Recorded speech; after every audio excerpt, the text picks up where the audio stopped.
Good evening. Thank you for joining me. Back to the brushed bicycle motor project. Now, anyone who's new to the channel, well, my name's Matt Customer Service, and as you might have gathered, I enjoy talking about customer service issues, cookery, bicycle projects like this, and many other DIY projects and anything in between. If you're new to the channel, do feel free to look over the archive of videos, particularly on this subject. There's quite a bit of it, and if you've got time to like and subscribe, much appreciated. I know a lot of people like to just browse and don't ever subscribe, but believe me, it does help the channel grow, and it helps encourage me to produce more content. Same as with everyone, really. Everyone likes a bit of encouragement.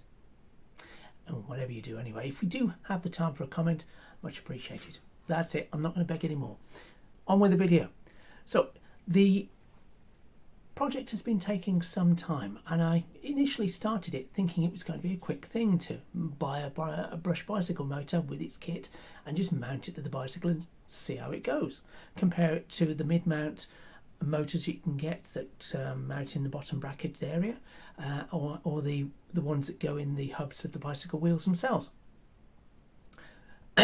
Because not everybody has a couple of £100 or a couple of £1,000 to throw at a brand new electric bike or an upgrade kit. They can cost quite a bit.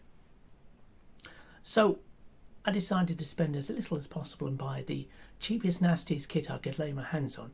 And it isn't that bad, but the bracket that came with it isn't fit for purpose. Not fit for anybody's bicycle, frankly. And if you did try and use it, odds are that motor will slip off and slip straight through your back wheel and cause death and destruction.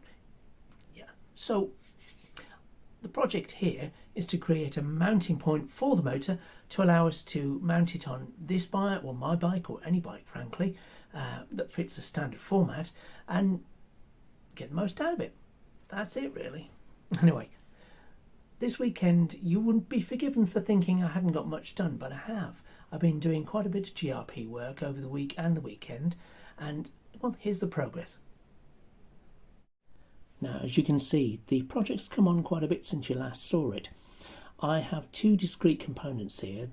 There's the motor and the base plate glued together, GRP together, also incorporating the 3 bolts on the motor just for extra measure there, just in case, because this is a torquey motor and I'm not having it ripping itself out of its seating whilst in motion. And the second component is probably hard to make out. This is, I'll outline it with my finger. This is a plate which, as you can tell, it bolts on with 3 bolts, and it bolts the whole structure to the frame. It clamps it in place. So if you remember the first design I came up with, where there's a portion which slots into the frame and a portion which slots over the top, and they were bolted together. Well, it's a similar sort of concept in that this whole plate here is sculpted to match the frame, the upper and the lower stays. So it's sculpted to match that, slots in there, and then this thing clamps over the top of the frame to hold this plate down.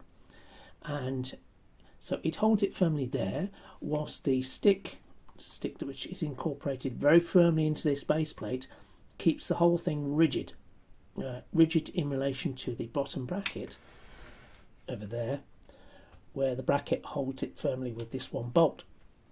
So if I do need to stop on the side of the road and replace the wheel, or fix the tyre, or take the wheel out to fix the tyre, I can do so by simply removing this bolt with a tool like, I've mislaid it, but with a simple spanner, take that bolt out, and then take these 3 bolts out here, remove this, and then this will simply, obviously unhook the motor as well.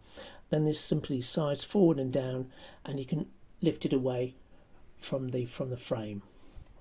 Yeah, so very straightforward, but it's very firm and it doesn't shift. One of the problems with the earlier design I had was that the motor wasn't held firmly enough within its metal bracket, so it was able to pivot. Even if the base plate didn't pivot, the motor itself could pivot within its bracket. which of course caused the problems I had to cure with this.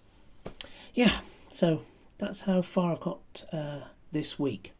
Hopefully I'll get to the point of getting back on the road this week. We can hope, can't we? I say that every week, but yeah. Let's see if we can't see it running.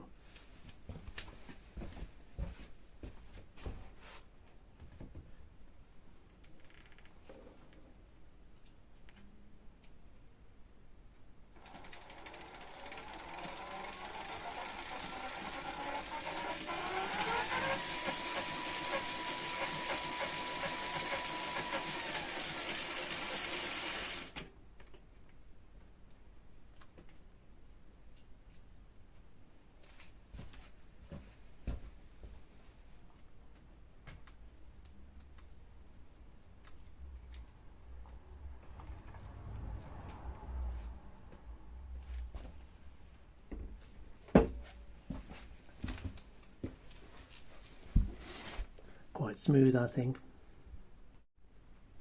I guess I'm going to have to try and find some time this week to start applying paint, tidying this up and finishing the dust off. Once I've done that and I'm happy with that, I can move on to the motor controller area, which still needs some panels and putting back together. I accidentally dropped it against a wall, so it didn't do it the power of good, and smashed my new lamp a little bit. Yeah, never mind. Still works, still functions, still legal. Yeah. Anyway, that's all for the bicycle project this week. Hope to see you again soon next week with an update and maybe a little road footage. We can hope, can't we? We can hope. Anyway, whatever you do, have a great day. Bye for now.